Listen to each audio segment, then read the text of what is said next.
הוא יעשה שלום עלינו, לעל כל ישראל, ואמרו אמן. עושה שלום במרומיו, הוא יעשה שלום עלינו ועל כל ישראל, ואמרו אמן.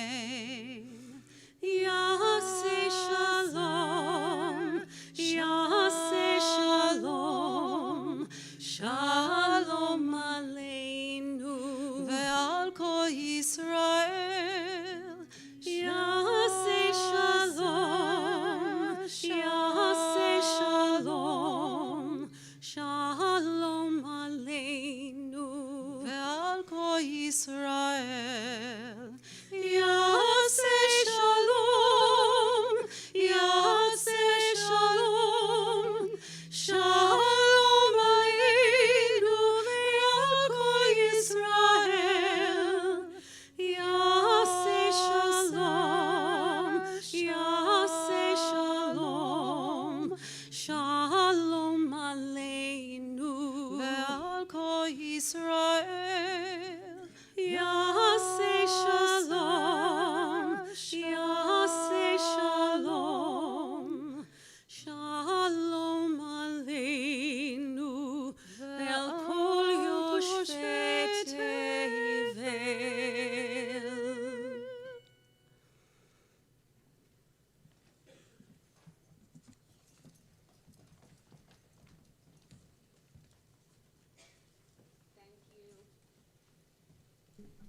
Thank you to our cantorial soloists for opening the evening with the singing of Oseh Shalom as we continue to pray for peace.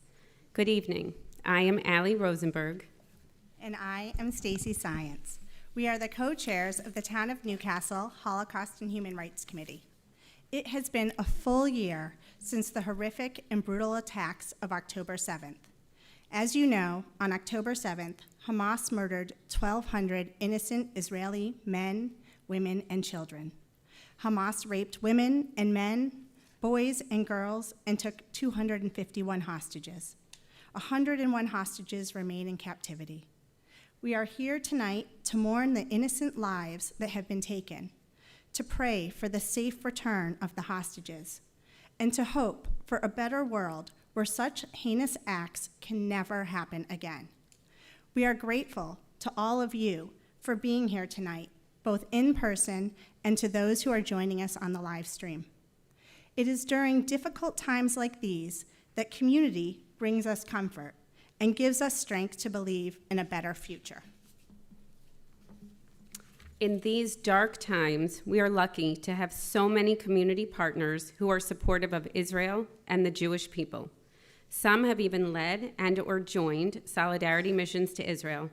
I was honored to join one of these missions with Bet Torah in March and was able to see the devastation caused by Hamas firsthand.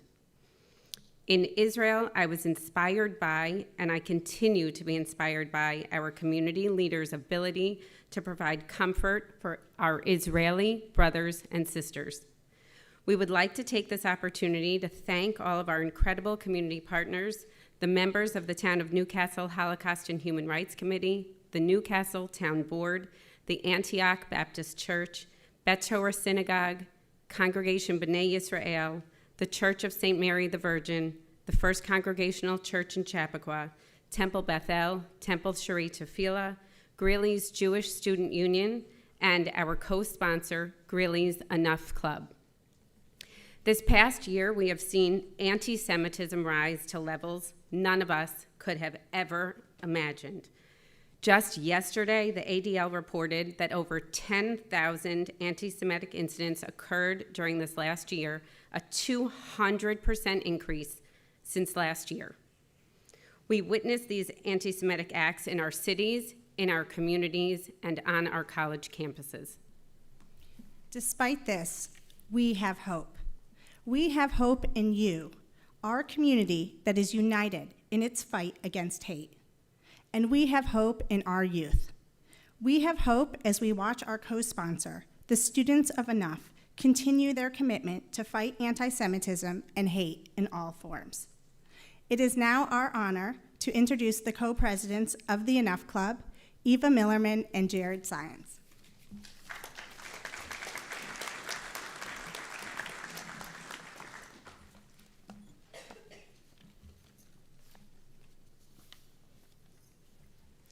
I am Eva Millerman. And I am Jared Symes.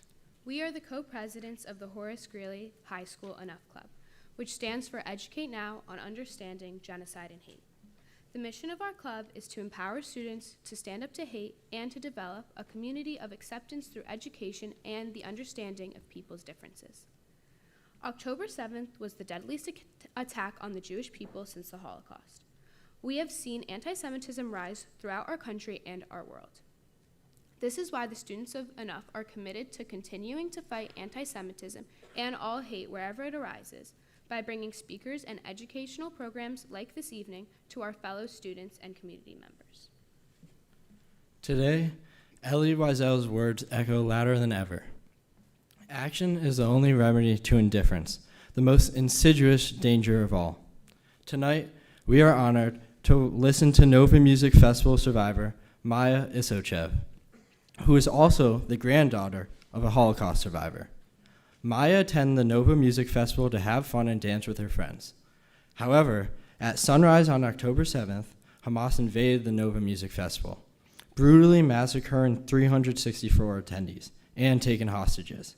Tonight, our community will bear witness to Maya's trauma and harrowing story of survival. Maya's story serves as a powerful reminder of the strength of the human spirit that can emerge from the depths of tragedy.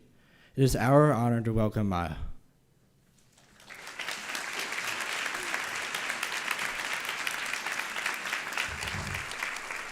Wow. Thank you so much, everyone, for being here. I don't see most of the faces because it's super dark. Yeah, but I like you to know that I'm hugging each and every one of you, like you're going to hug me at the end.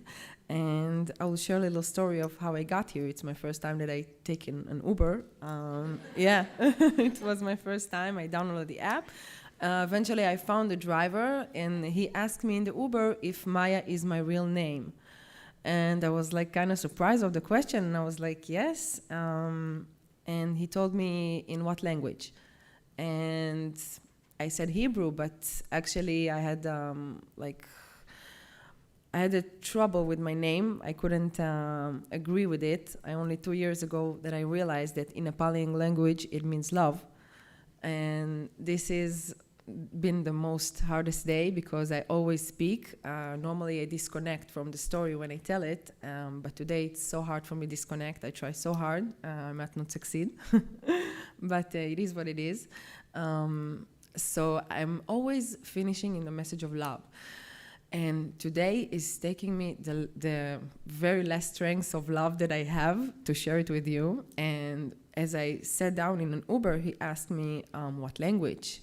And I said Hebrew, you know. Also in Arabic it means water, but in Nepali language, and he told me I'm Nepalian. I know what it means. It means love. It means love to your parents, love to your family, love. And this is exactly what I needed, you know, to share this love with you. So when I tell my story, I get disconnected, okay? I tell it like I've seen an episode of Fauda or some like, yeah, everybody knows what it is, or like a scary movie. So nice to meet you, everyone. My name is Maya. I'm 30 years old, which is kind of old in terms of festivals. So on the night of October 6th, I was working actually as a bouncer at the festival, along with 10 more friends of mine. Some were DJs, some were in the industry of the music, working in the company of Matan Lior, Sound Fanatic. He was murdered, but he had a company of the speakers and everything. Some of us were the ticket booth, and we're all like working in the festival. And later on, we planned to go inside and have fun. The festival was supposed to go until 5 p.m. And I'm also part of the production. The Nova has been part of my family for the last 4 or 5 years, something like that. It started as a small group of people that just wanted to enjoy and have fun, and it just grew to this international crazy festival. There were people from all over the world. I check IDs of people from Brazil, people from Argentina, Russia, UK, US, even one woman from Georgia. The country, not the state. Yeah, so it was international festival, almost 4,000 people, something like that. And the night of October 6th, I was driving along with my friend Carmel. She's a single mom to 7-year-old now. And as we arrived to the festival, we were separated. She went to the ticket booth, and I went to the entrance to be a bouncer, along with my friend Shani Gabay, that she was murdered. So I worked since 10 p.m. until 6 a.m., right before everything started. So we worked 8 hours straight, and every time we were a little bit tired and wanted to get rest, all those kids came along. All of them went through me, and there were always sparkles in their eyes and colorful clothes and, all this kind of nonsense. Then you bring to a festival like some fake egg or fake phone. I don't know. Kids. So yeah, and it was the energy was so amazing. Every time I wanted to get tired, there was some kid comes along and screams like, "Oh, you're going to join us to the festival?" And I'm like, "Yeah, how can I say no to you?" And then at 5:30, 2 things happened. Our manager asked us, because the entrance were already kind of empty, so he asked me and Shani who wants to go to the festival first, and Shani was very eager to go to the festival, and I told her, go ahead. And on 5:30, Gal Gilboa Dalal entered the festival, childhood friend of mine, and very dear friend, and also the brother of Guy Gilboa Dalal, which is still held in captivity in Gaza. I will introduce to you. Later on, I will show you his face. So 6, I finished my shift, and I start heading to the campsite area. Me and Eden were together, finished our shift. Eden was my roommate back at the time, and we start heading to the camp area. At this time, there was the most beautiful sunrise, and most of our friends were at the parking lot just to watch it because it was so beautiful.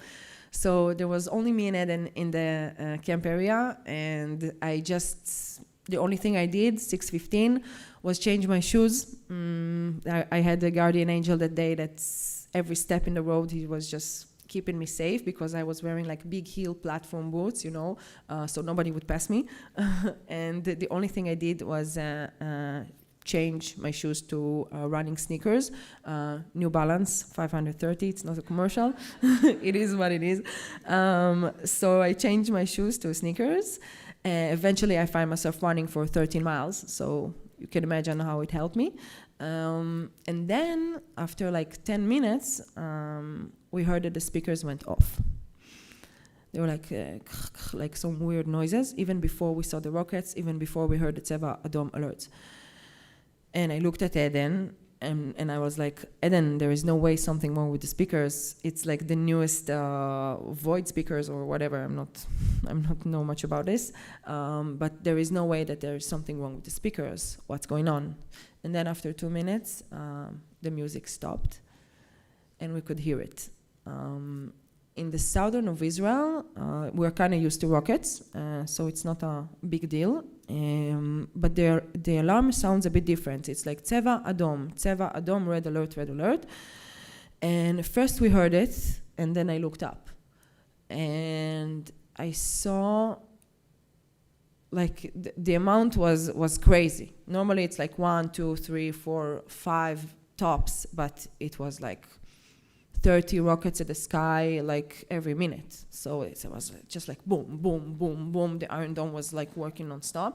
And I remember that Eden, I froze for a second, and Eden looked at me and she told me, "Oh, we can tell that you're not from the south, like we're used to it," and she's from Ashdod.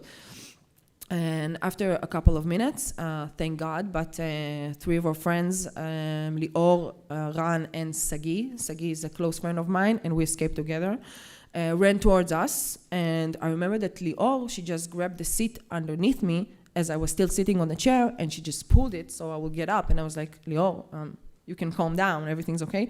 She was, "No, we're gonna stuck inside the traffic jam, we need to leave now." So at this point, the police officer, there was a special fences that they made for us to the festival, because it's like an open field. So the police officers just opened up the fences in every way and allowed people to get out. So imagine the chaos of 4,000 people trying to run to the cars, because at this point the festival was already like at the highest. So we started running to the cars. I was kind of indifferent to the situation. We tried to hug people. You have to understand, those festivals is our way to see friends that we haven't seen for a very long time. It's from all over Israel. We don't meet that often, so the festivals is our way to see friends that we haven't met. So we try to see the friends that are running, to grab them, to say goodbye, to hug them. We didn't even know that it could be the last time. And at this point, it was about 6:40, 6:45, that me and Sagi were getting inside the car, along with Eden, my roommate. And Sagi was panicking very hard. He was like, "Maya, what are we doing? We need to get out. I don't know what to do." He was like having almost a panic attack.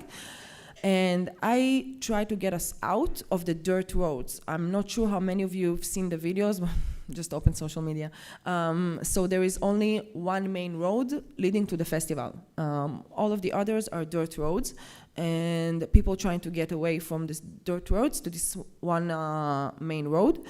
And Sagi was keep jumping out of the car and putting his hands over his head, like all the time. Those are the instructions in Israel to do if the rocket attack catches you on the road, because they are targeting main roads. So what you need to do is get as far away as you can from the car and put your hands over your head, so if there's shreds or something like that, so it wouldn't harm your head. So that was what Sagi was doing all along. He was jumping out of the car, going like out and in, out and in. I waited for him, but after it's already like 7:10, something like that, I realized that it's not going to help. So I screamed at him to get inside the car and to get out of there already, because it's not going to help. And at this point, Eden felt like she couldn't handle Sagi's stress and energy inside the car. So she went back to the festival area to be with her sister and her sister's husband. Back at the time, I didn't know what would be the consequences of that. Eden is fine, thank God. Eden had a huge miracle also for her sister and her sister's husband, Rita and Guy. They had a huge miracle, and me and Sagi, we continue driving. So at about 7:10 minutes, 7:15, we started driving to the main road. I saw that from the left side there was a huge traffic jam of all of the cars, like trying to, for the left side it was the way to Tel Aviv. So all of the cars were on the left side, and from the right side it was wide open to the kibbutzes. So I thought that might as well I go to the right side. Maybe I move along, like somehow I can manage around the traffic jam and get us to center of Israel. Sagi is from Rishon LeZion, I'm from Tel Aviv, and we can make a way out of it. And after like 15 minutes of driving, 10, maybe 15 minutes, as Sagi keeps telling me like, maybe I should jump out, and I was like, no, we're just like a little bit arguing around the car.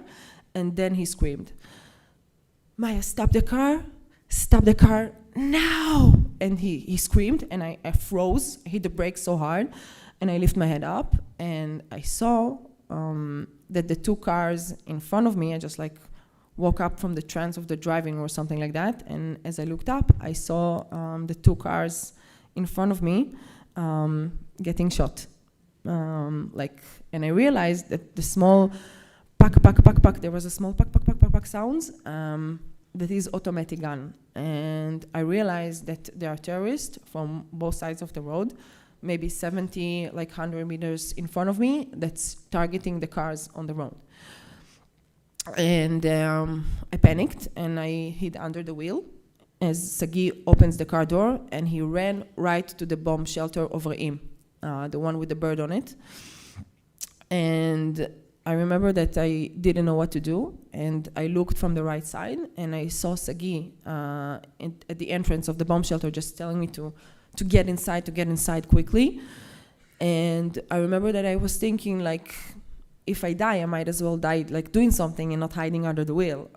So I just ran to the bomb shelter with him, and it took my breath away because there were already 30, maybe 40 people inside the bomb shelter, screaming, praying for their lives, panicking, Shema Israel, Shema Israel. And up until then, I just didn't know what to do because the people were half and half. Some of the people were panicking, praying, freezing.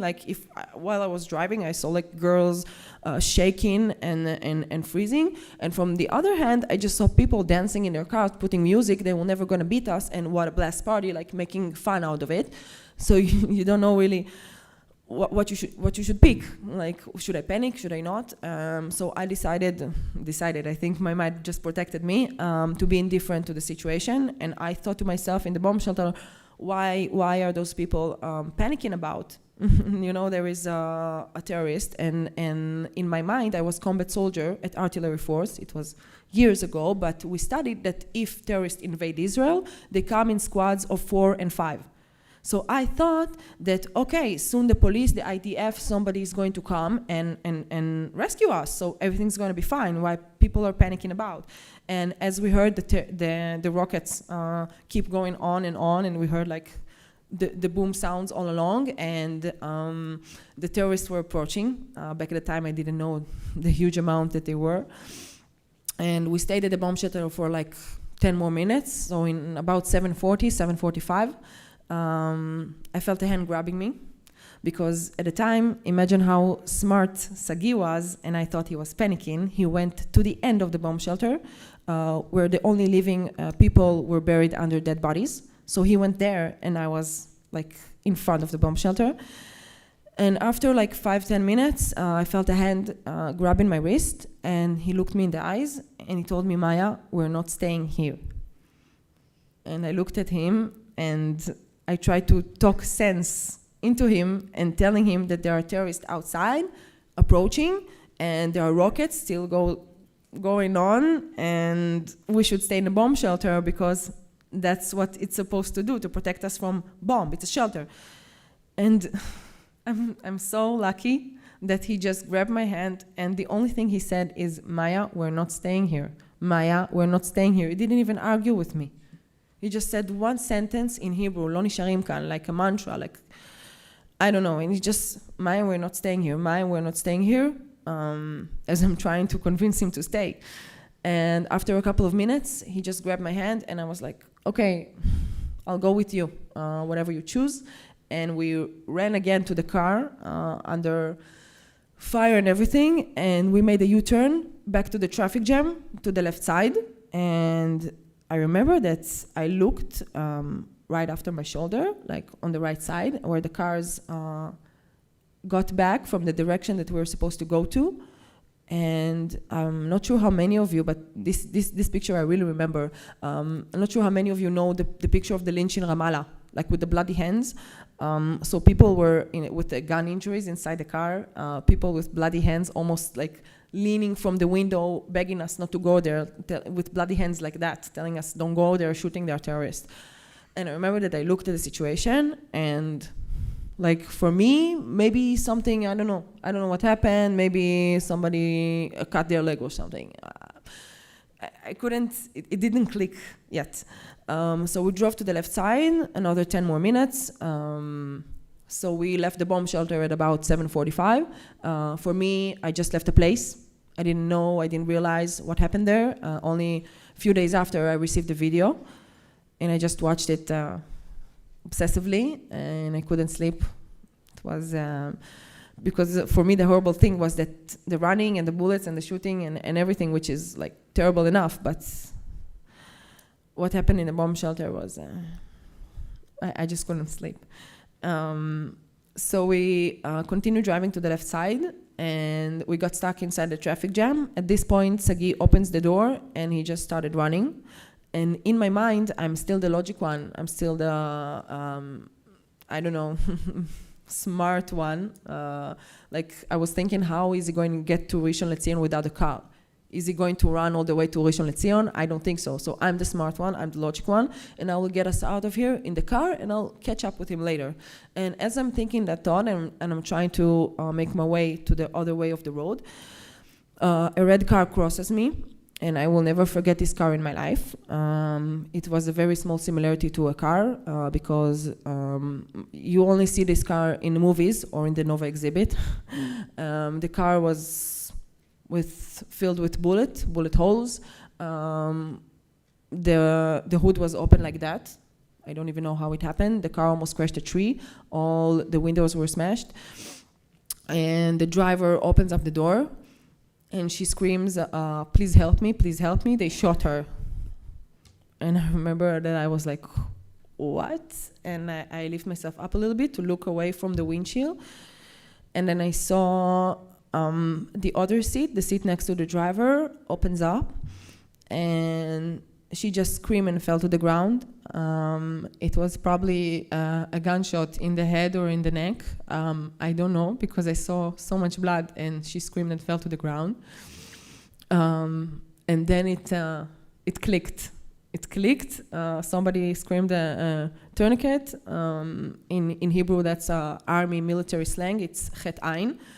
And when I heard those words, finally it clicked. There is a situation, there are terrorists, and I realized that both ways are blocked, and I went to the field. At this point, I have a blackout in my memory, which later on I spoke with my friend Nitzan, and I was sitting in a field like that, covering my eyes with my hands like that. So I don't know for how long, but imagine the luck I had. Out of 4,000 people that were in a festival, my dearest friend Nitzan, he was photographer at the festival, he just came towards me. And we're the only person in the field, and he just lifted me up. From this point, I already remember. And he wanted to get his photographing equipment from the car. He had like expensive photographing equipment. Can you imagine the equipment? So when I heard this, I grabbed him by the shoulders and I shook him as hard as I could. And I told him, Nitzi, they shot her, please, they shot her. And he has like a funny nickname for me. He calls me Kuchti. And he just trying to make me feel better. So he told me like, Kuchti, they shot who? Like, are you crazy? They shot who?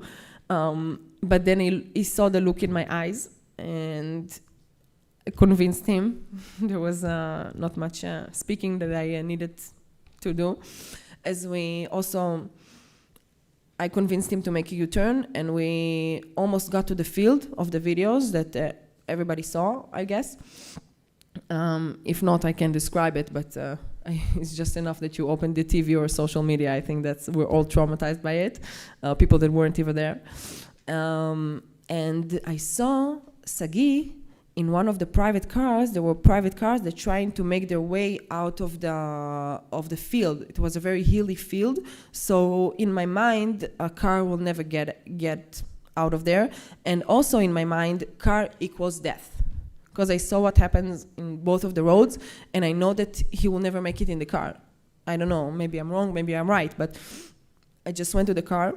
Thank God that he was sitting in the seat next to the driver, so I could see him from far away.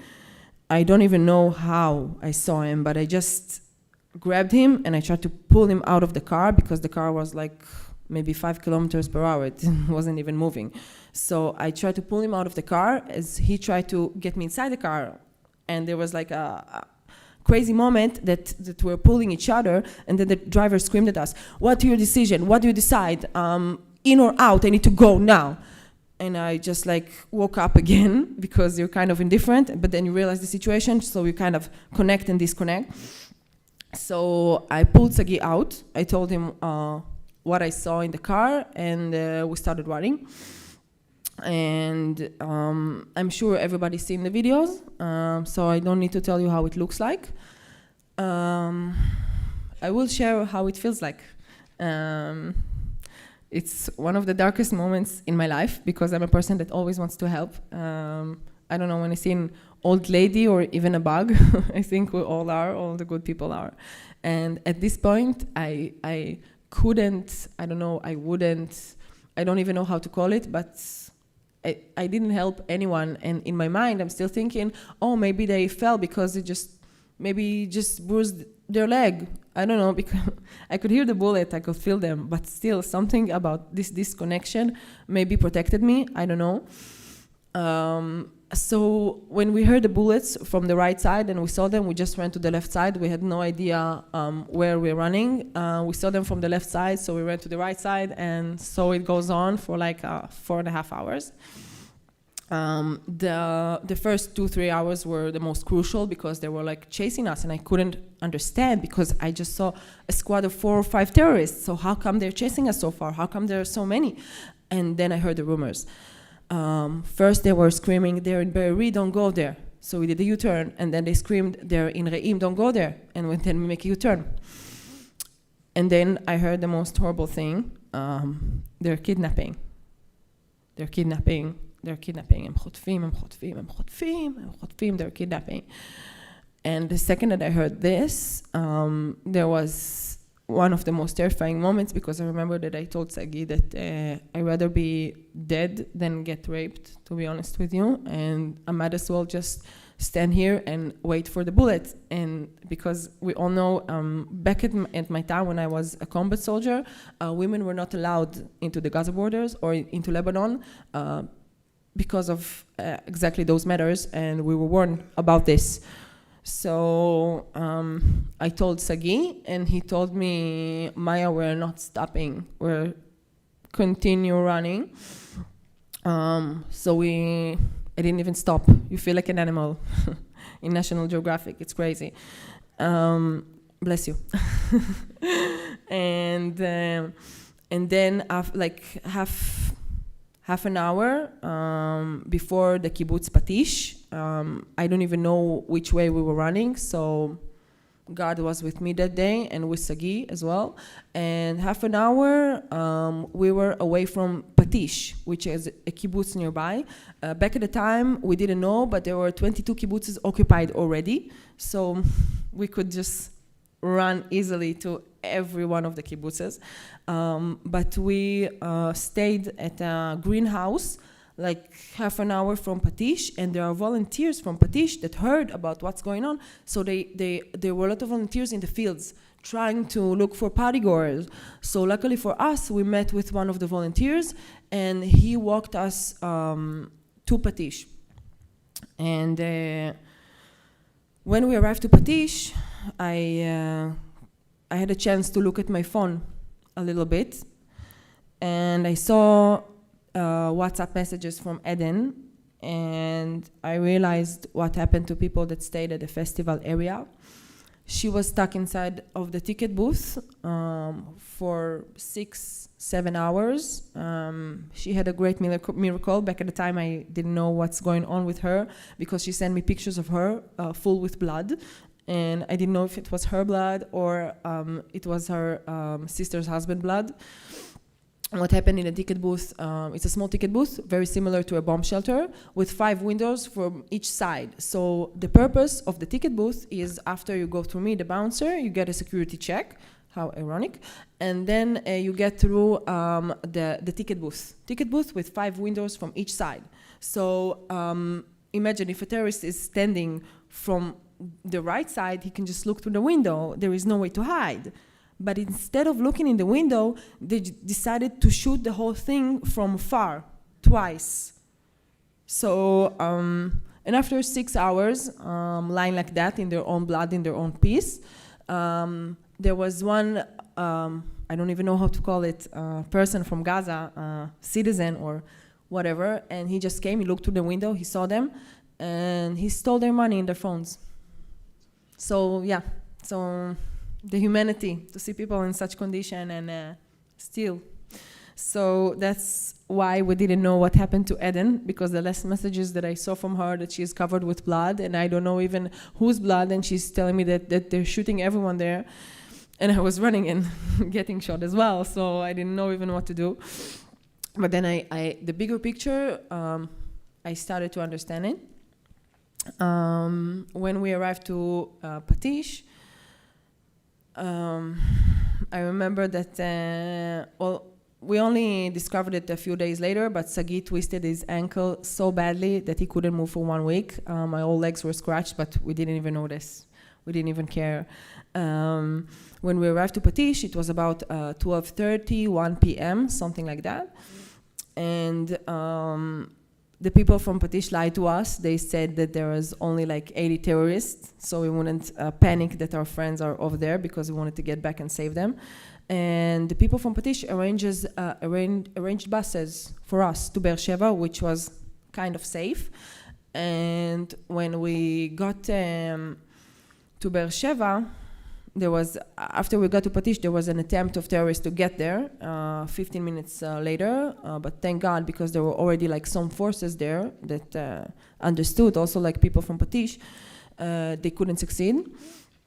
And when we arrived to Beersheba, there was, I remember that I looked at the bus that they arranged for us, and all those beautiful kids that only a few hours ago just went through me, and you know, they were so young. I checked their IDs, and there was like 2004, and I was like, aren't you 6? You know, I'm not supposed to let you in. But yeah, it's 20. It's 20. Yeah, right. So all those kids, you know, the beautiful kids were sitting in the bus like refugees with torn clothes and shivering and scared. And there was one girl that her father drove from Rosh Hashanah, which is like 2 hours from there. And he drove like 200 kilometers per hour crossing red lights just to get his daughter. I didn't tell my parents where I was. They discovered later, because I was in touch when I got to Patish. I was in touch with my sister. I didn't want them to know nothing, because I remember that Sagi's mother called him while we were running, and Sagi is a grieved family anyway. His father passed away like 1.5 years before October 7. And I remember that his mother called him on the way, and she asked him, my son, where are you? Are you okay? And he told her, Mom, I will talk to you if I'll make it out. And a woman that's constantly talking, constantly want to know where he is, what he's doing, why he's talking like... She just told him in Hebrew, keep yourself safe, my son. And he's the youngest. And when she said my son, when she said Ben Sheli, her voice broke down. And I knew that, first of all, I'm getting him home safe. Of course, he was smarter than me, and 10 times, like, he saw 10 steps ahead. I was 10 steps before. But we met in the exact middle, which is crazy. I knew that he's coming home, for sure, and I didn't want my parents to know where I was, only after they discovered. So we were... in Beersheba, in that father's car. We were like 7 people, maybe 8 people inside a car. And he told us that he will get us safely to Rishon LeZion, hopefully. But first we need to stop and help their friends with their car. And I was like, okay, finally, a chance to help somebody. That's great, let's do it. And then we stopped next to the car. And to be honest with you, I don't even know how this car got them to Beersheba. And when I looked at the car, I realized what happened to the people that continue in the same route that we were supposed to go. Of course, the car was in no condition to drive, and windshields smashed, bullets everywhere, and the guy was obsessively circling around the car, trying to replace a tire or some. You can see that he was like obsessed with the car because it saved his life. Like I'm obsessed with the New Balance. I always have a pair with me. Seriously.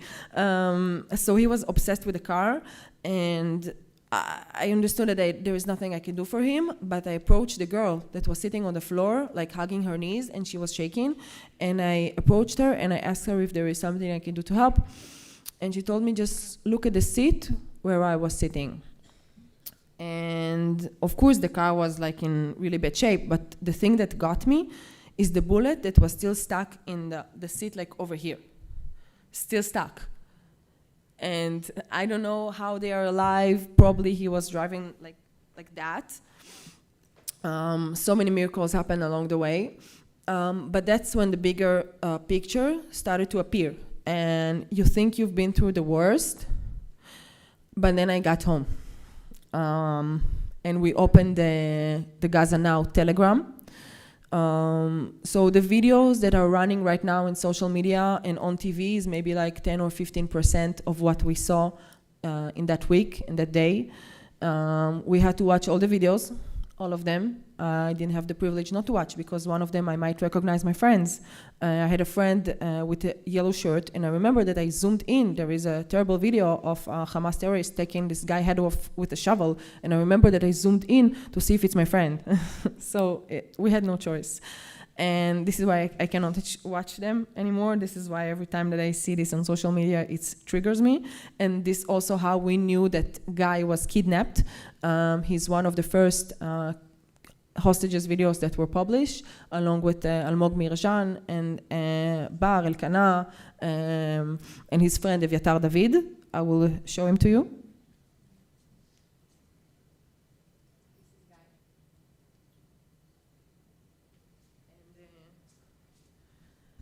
He celebrated his 23rd birthday in captivity, and the only reason that Gal, my dear friend, my childhood friend, was there is to protect him and keep him safe at his first festival. And he was already kidnapped at 11 a.m., which Gal found out only like 2 p.m. or 3 p.m. when he arrived to one of the hospitals. And it's kind of crazy because I have today the recognition that is 1 year that I'm already living the same day in my head. So it is kind of hard for me, to wrap it up in a message of love, like how you do that. How we do that, but we do that. We have no choice. Because if we don't do that, and this is what happened to me the first 2 months, if we don't do that, we will fall. And we will fall hard to the black hearts that they have. And to be honest with you, I tried so hard not to remember the horrible videos. I just had to watch them because we might recognize our friends, but this is not what I remember. I remember our heroes. Always says some names. Liron Barda, that she stayed to save people in the ambulance. She was murdered. Shani Gabay, my friend, not knowing she saved so many people, she was murdered. Shai Shalev, he was the location guy, always picking the best locations for a festival. He was also murdered. Matan Kidol Malem was a DJ, also murdered in the ambulance. And I can just go on and on and on, but I remember them with a blessing. I remember their faces smiling, and we would remember the heroism. For example, Ben Shimoni, he went back. Sorry? That's my second cousin. Ben Shimoni? Yes. Oh my God. Wow. So first of all, I'm so sorry for your loss. For those of you who don't know, Ben Shimoni went back 4 times to the festival area. He was already out, saving 20 people along with him. He went back 4 times, and in the 4th time he was murdered. Can you imagine the heroism? He just went to a festival and he already went out. He went out of there, but he went back, and in the 4th time, the terrorists got him, along with many, many heroes. But the important thing for me, like the message that I got on my way here, And the message that I get from meeting the people, like everybody's been so welcoming and so happy that I'm here, that it makes me feel happy that I'm here, because it was so difficult for me to see the love and the light. There is a Jewish blessing, Hagomel, that you do after you're saved from a terrible fate, and it took me 3 months to do it. And eventually, when I did it, I went to Sagi's father Bet Knesset, where he used to pray, and God was with me because one of the managers in the Knesset, the guys that collecting Gabay, the one that's collecting the money, he's one of the managers in my school, which I study industry and management.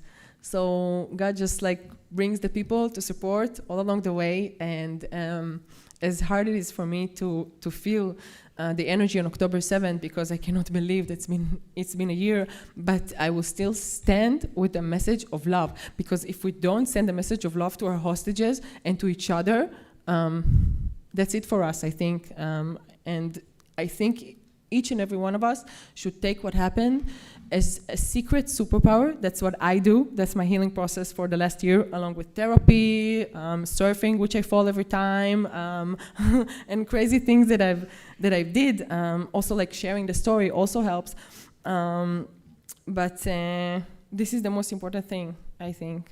Take it as your superpower, because after what we've been through, after what we saw, I don't think something can piss you off on the road, right? I really don't think so. I don't think so. Small things, it's our superpower now, and we should take it and embrace it, and do small acts of kindness and show the love for each other, and that's the hugest power of all, I think.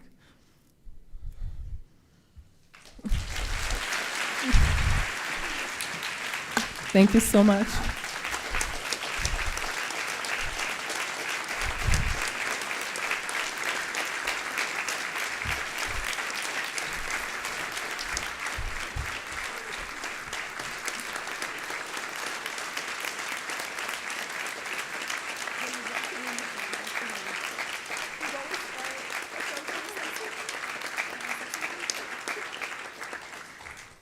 Hi. I can't believe that this was not planned, but when she said Ben Shimoni, which is my second cousin related to my mom's family, I could not stand different, and I had to shout, which is not so polite, but I'm Israeli, so that's the chutzpah. But what connects me to this community, I was in October 7th in Israel with my 4 children, and now my children go to West Orchard, Tibet Torah. They're age 8, 6, 4, and 1-year-old. And I want to also end, I am Batel Sultanic. My husband grew up here. He went to Greeley High School. So I'm so proud to see all of you. Just 2 words about my background, because I just couldn't stand different when she said Ben Shimoni. I'm an ex-naval officer. I served in the Lebanon War, deputy commander of a missile vessel, first female to graduate Israel's Naval Academy, Kurs Chovlim. Wow. As I speak here, Wow. as I speak here today, my siblings, 5 siblings, are fighting in the air, in the land, and in the sea. All commanders and officers in the IDF defending. That's what we do. We defend. We're humanitarian. We have proportionality and necessity, and we are abide by those principles. And to just say one more word, there is a bright light at the end of the tunnel, and the bright is the civic connectivity in Israel, the resilience. That's what we see here. And the unwavering support of the United States of America and the town of Newcastle that have helped my family, Bet Torah, for instance. So thank you, and Am Israel Chai. Be proud of who you are. Be proud of being Jewish.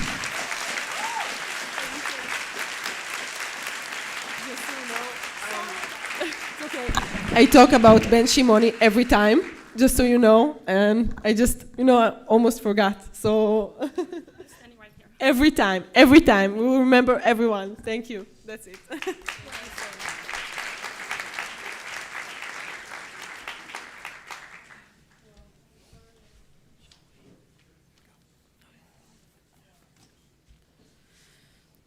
It is our honor to introduce Alicia Sands, a longtime resident of Chappaqua. Alicia and her husband, Rob, are the parents of 1 Horace Greeley graduate and 3 current Horace Greeley students. Alicia is a social worker in private practice with a master's degree from Columbia University. Alicia attended the University of Wisconsin-Madison for her undergraduate degree. At Wisconsin, she became friends with John Poland and Hirsch Goldberg, Poland's father. We now invite Alicia up to share words of remembrance and hope.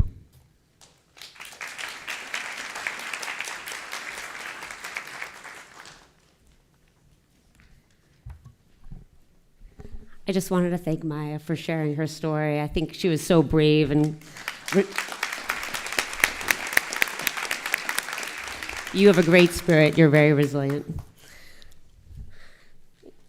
It's gonna slip off. Okay. Sorry, I have to put these on. As someone who doesn't relish public speaking, I kind of wish I weren't on this stage. But as a human being, I cannot believe there's a reason for me to be up here a year after the savage, unspeakable atrocities of October 7th. A year later, we're still waiting for 101 hostages brutally stolen from their lives and their loved ones to be returned. While I would love it if we could take the time to pay tribute to all those who were horrifically murdered that day and all 251 hostages, every innocent soul barbarically kidnapped, I am here today to specifically honor the memory of Hirsch Goldberg Poland. I think most people are aware of Hirsch's parents and their heroic efforts to free their son and the rest of the hostages. For almost a year, they were a voice for the voiceless, espousing acceptance, valuing community, finding commonalities, showing mutual respect, and embracing differences. Rachel Goldberg, even in indescribable pain, was always eloquent, poignant, full of kindness, grace, strength, and love. And John Poland, Hirsch's dad, my friend from college, while no one matched his calm under pressure, a quiet, intelligent, compassionate man, even in his darkest moments. In these months of despair and struggle, Rachel and John's hopefulness kept us hopeful. No one fought harder. No one was stronger than they were. They have been our courageous leaders, our beacons throughout this ordeal. While advocating for the release of their child, Rachel and John pointed out that when people really get to know one another, they find they agree on far more than they expected. That humankind is better served if our collective efforts were spent on illuminating and exploring these intersections rather than digging in and doing battle over our differences. They urged us to focus on our common humanity. We all hoped there would be a different ending for Hirsch. He was a warrior for peace. He believed all humans are equal. Yet he was kidnapped and maimed while attending a peace festival. He deserved a different outcome. Hirsch had hopes and dreams, but tragically they came to a violent end. However, Hirsch didn't hate. Rachel and John do not hate. Hating is easy. Listening, understanding, and showing compassion is much harder. Hirsch's life was short, but it was legendary. In Israel, there is now a bulletproof ambulance bearing Hirsch's name. The dedication says he was, quote, a man who believed in justice, aspired to understand all, and always respected others. Before I spoke at the vigil for the 6 hostages cruelly executed right prior to their rescue, I texted John and asked him what he'd like me to say. He encouraged me to share this story. A woman our age came to Shiva with a grown son, clearly autistic. She said, "This is Shai. He has severe social challenges, but we sent him to camp one summer. Hirsch was so kind to him." Shai, without making eye contact, then said, "Hirsch was very popular, but he was my friend." I don't think anyone here knew Hirsch personally, but we all came to know him through his adoring family's love. We all felt that love for 329 days, and the world loved Hirsch right along with them. He became our family too. We hoped and prayed right along with Rachel and John that Hirsch knew he was loved, that he would stay strong, that he would survive. For those who heard Hirsch's final video, it was as though he had heard them all those months in captivity. His words about surviving and staying strong were so eerily similar to their exhortations. If he didn't directly hear them, he surely felt their messages of love and devotion. He was resilient and courageous, just like his parents. When I texted John to ask him what I should say today, it was this: Hirsch was an American like any other citizen in this room, and still there remain 7 other American hostages in Gaza. While he feels words of sympathy from elected officials are nice and appreciated, they are not driving results. As John said to Time magazine, would the situation be different right now if leaders from those 39 nations the hostages hailed from stood in international solidarity and demanded their release? Would the world be different right now if there were more stories about the 101 hostages who remain in captivity on the worldwide nightly news? It feels as though the world has failed the hostages. We are so sorry, Hirsch.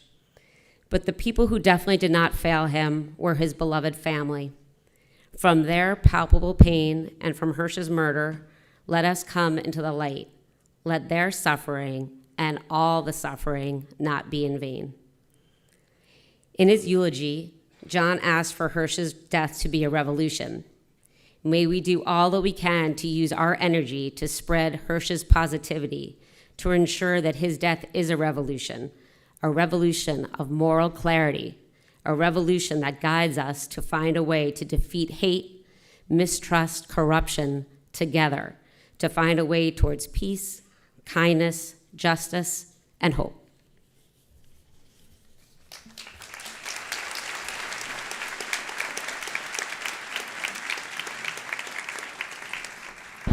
I'm stealing attention real quickly because I forgot to say, what happened here, you cannot make these things up.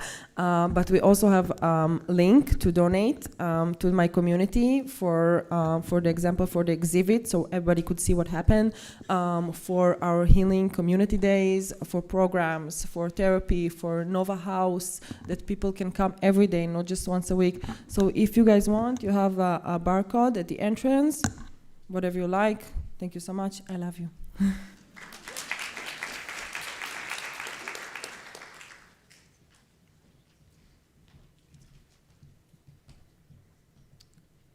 We now invite Cantor Ezring and Cantor Sternberg, who will sing the prayer for the hostages. We also invite members of the Jewish Student Union who will read the prayer for Israel.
Our God in heaven, rock and redeemer of the people, Israel. Bless the state of Israel with its promise of redemption. Shield it with your love. Spread over it the shelter of your peace. Guide its leaders and advisors with your light and your truth. Help them with your good counsel. Strengthen the hands of those who defend our holy land. Deliver them. Crown their efforts with triumph. Bless the land with peace and its inhabitants with lasting joy. And let us say, Amen.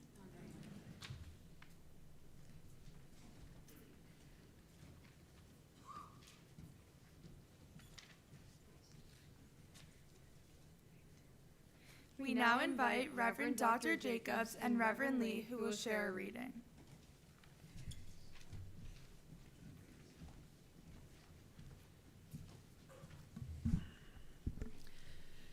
Psalm 121.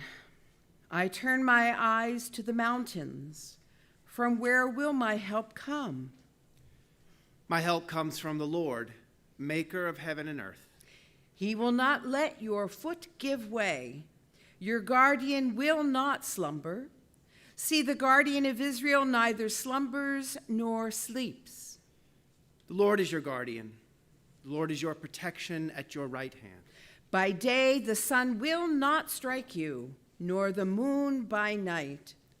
The Lord will guard you from all harm. He will guard your life.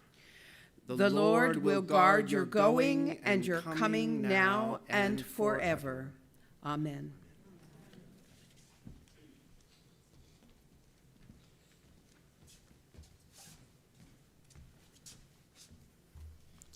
At this time, we invite Westchester Shaliach, who is the youth representative from Israel, Eden Edrei, the Enough students, and the JSU students to join us.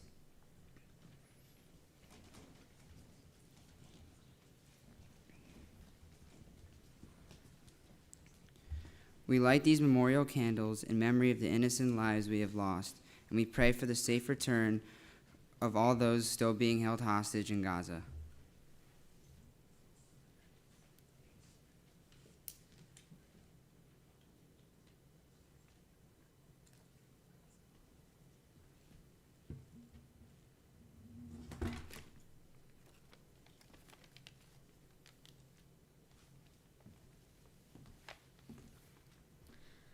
Hello everyone. My name is Eden, and I'm the Northern Westchester Shlicha on the behalf of the Jewish Agency for Israel. I moved here 1 year ago, just before the holidays and just before everything I knew changed. Everything I called home changed. 1 year, 365 days, 14 holidays. 1 year. It's been a year where I left, cried, missed home, returned home, missed New York, so returned to New York. A year when I fell in love, a year when my heart was broken. A year since this morning when everything changed. A year that it feels like every single minute it's still October 7. A year when I wake up every morning and nothing changed. We're still looking for our brothers and sisters. I will never forget that night. Between Friday and Saturday, I received thousands of messages from my friends and family about Hamas, terrorists in our South, our beautiful South. I hoped it was just a bad information, or maybe just a horrible, horrible dream. But sadly, as we all know, the harsh reality had not yet revealed. Thousands of images and videos and photos flooded the social media of soldiers and children and women and elderly going the worst of the worst. That night, I couldn't fall asleep. Every time I closed my eyes, I saw the images and the videos, the blood. How could I fall asleep when my country, our country, was burning? The land of Israel, what I call home, is soaking with blood, my friend's blood. By Saturday morning, more and more and more names and stories came out to light. More missing people, more dead families, and more kidnaps. The numbers only groaned. In this morning, we received more and more names, and each of them made such a big hole in my heart, but I didn't know them until one name. One name that came, that it wasn't just another story. It wasn't just another family. It was my friends. When the war started, I had no doubt that by a month, maybe or two, it's going to be over, and we would be together again, and maybe even start to heal. But unfortunately, that wasn't the reality. It was far from that. The hostages are still hostages. My parents are still running to the safe room a few times a day. And my sister, that's usually a teacher, she's not a teacher anymore. She's not teaching anymore. She's in uniform, an officer, again. And my country, still bleeding. We haven't healed, and every day a new wound is opened. How can a wound heal when it's torn open again and again and again every day? Those of us who know me knows that I developed a hobby or an obsession. Every time, every night, around midnight, New York time, Israel will release the names of the fallen soldiers in Gaza. So every night, I used to refresh my page again and again and again until the names came out, just to make sure I don't familiar with the names, and even felt a relief, but then sadness and even a little bit of guilt. The time that has passed made me think a lot about what it means to be Jewish, and more than that, what it means to be Israeli. Every day for the past year, people asked me about how do you feel, and how's your family, and how's Israel? And I find myself wondering how to answer. If I'm gonna say that everything is fine and I'm okay, will be able to see the pain in my eyes? And if I'm gonna say that everything is terrible, will they be able to understand? In the past year, I discovered that our identity is layers of sadness and joy and love for our country. We're built from losing our friends and loving our friends.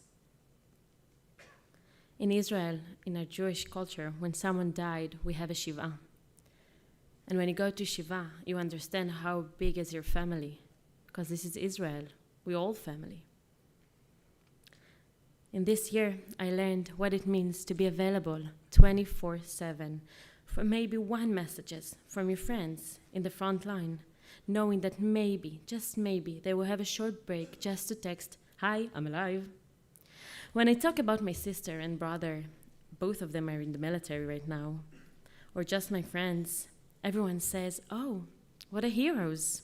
And all I can think about is, heroes? Are those the people with like capes and cool superpowers? Are they supposed to fly? But then I realized that my heroes don't wear capes or even fly. They're normal people. They wear regular clothes and have regular jobs, and when they needed them, they will put their special uniform and they will go save us, save me. But then I just smiled and said, yeah, they're fine. There's a quote by Marcus Kirkot, and it says, "The lives of those who are dead is placed in our memories. Us Israelis, we live together, we fall together, we hurt together, and we love together. But one thing about us is that we also hold hope together. And this is who we are." When I sat down to write the speech, I was wondering what would I say? How am I supposed to start? And more than that, how am I supposed to end? And with what message I want to send? And if there is one thing that burns inside me ever since then, and I'm trying to shout it in every stage I'm giving, it's that the fact that it's not just numbers, it's not just another story or boring history class.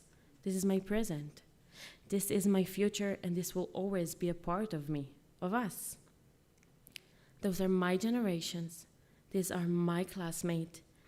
This is my friend, boyfriend, or just my neighbor. Because in Israel, we all back one big family. I want to dedicate this moment, this stage, to Omri Lavi, Zichrono Livracha. Omri and I grew up together in Tzfat, in the same class. My mom was his teacher, and my sister and his brother were in the same classmate. Because in Israel, like in Israel, we all connected. Omri was a talented, beautiful, redhead young man with many, many, many, many things to share. He loved to paint, he loved to do graffiti, he loved to play basketball, he loved to practice material arts. Of course, he was a gamer and die-hard Maccabi Tel Aviv fan. In November 2016, Omri joined the Golani, Gdud 13. And everyone keeps talking about how special he was and how good of a commander he was. Omri was murdered on October 7 in the Nova. He was there with his friends to celebrate life, to joy and dance. Omri will forever remain 25. Behind those large numbers and stories, there are people and families that, yes, they are grieving and broken, but they're also so strong because they're trying to continue to memorize their lives. I want to ask you from this stage, from this opportunity, to read the stories, to choose one person that you will keep in your heart, in your thoughts, in your prayers, because the lives of the dead are placed in the memory of the living. I want to end with a spark of hope, hope that we will succeed in building a new life, that will continue to live and remember it's never separated.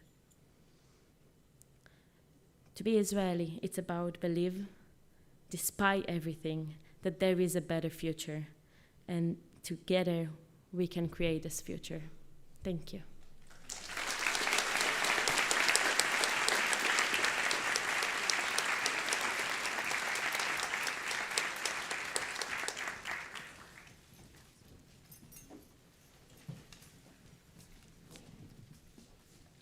We now invite Rabbi Jaffe, Rabbi Linzer, Rabbi Lundy, and Rabbi Ross to lead us in the Mourner's Kaddish for October 7th. This will be followed by a moment of silence.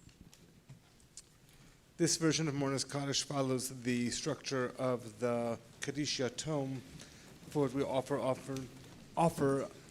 at Yom HaShoah, on which the different camps, the different ghettos are mentioned. Here we are including within Kaddish 10 of the different communities in Otef Aza, in the areas outside of Gaza, which were most affected. Please join me. Yitgadal v'yitkadash shmei Rabbah alumim be'eri be'alma divra chirutei erez cholit v'yamlich malchutei b'chayechon u'v'yomechon keren shalom kfar Aza V'chaye d'chol Beit Yisrael ksufim v'falasim. Ba'agala uvizman kariv v'imru, amen. Nahal oz nativ ha'asara, yihi shemei rabba merach le'olam al maya, nativ nir Yitzchak. Yitbarach v'yishtabach v'yitpa'ar v'yitramam v'yitnaseh nirim in the Nova Festival. V'yitadar v'yitalei v'yitalal shmid kudusha brichu ofakim re'im. לעילה ולעילה מן כל ברכתה ושירתה, תושבחתה ונחמתה, דאמירן בעלמה ואמרו אמן, שדרות סופה. יהי שלמה רבה מן שמיה, וחיים עלינו ועל כל ישראל, ואמרו אמן, יד מרדכי זיקים. עושה שלום במרומיו, הוא יעשה שלום עלינו, ועל כל ישראל, ועל כל יושבי תבל, ואמרו אמן.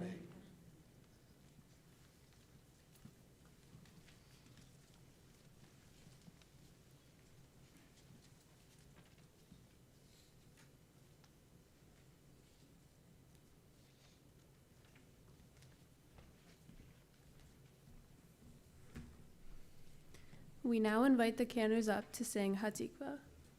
Hatikva is Israel's national anthem, which embodies a message of hope.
Good evening, everyone. I'm Victoria Tipp, your Town of Newcastle supervisor.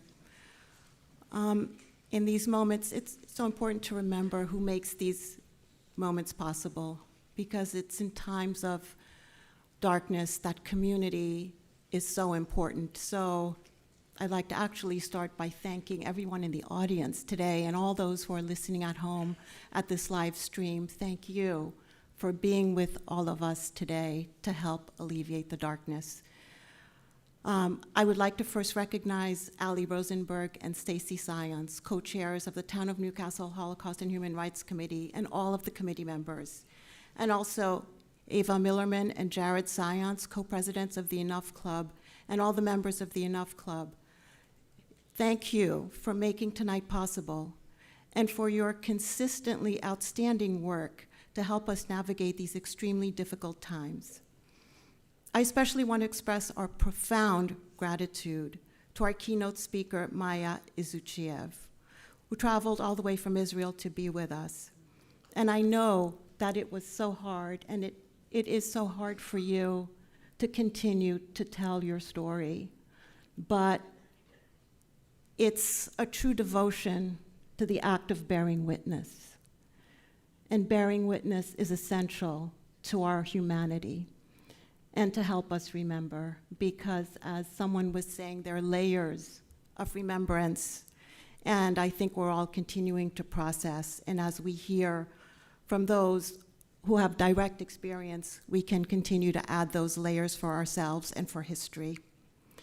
Thank you to Newcastle resident Alicia Sands for sharing your personal reflections and memories. And I also thank Eden Adre, the Westchester Youth Representative. Your presence and your words are so meaningful. Thank you to the rabbis, cantors, reverends, and JSU students for the beauty of your words and song. And also, from the Town of Newcastle, I want to thank those who worked on all the logistics to make tonight possible. Jill Shapiro, our town administrator, and Lauren Cascone, her assistant. Carrie Krams, executive director of NCCMC, who made the live streaming of this event possible. Michelle Gregson, chair of Friends of Chappaqua, and Lisa Tizzo and Victor Lucas on staff at Chappaqua. And our chief of police, Jim Carroll, and the Newcastle Police Department.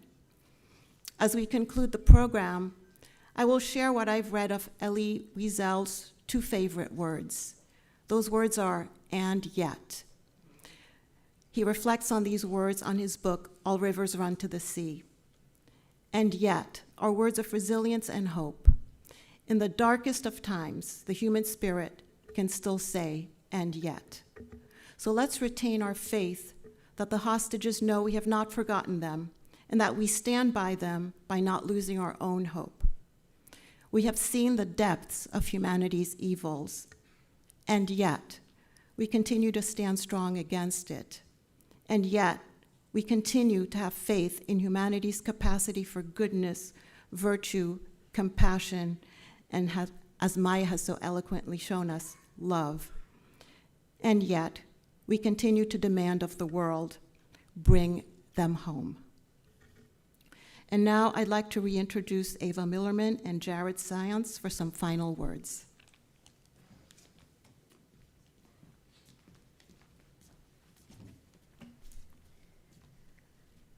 As you leave the chat pack, enough students will be handing out these packets of seeds. Take action to plant these seeds now, as they will bloom in the spring. The seeds serve as a reminder that even when the world feels dark, we must continue to look for light within each other and know that together we can triumph over hate. Thank you for joining us this evening.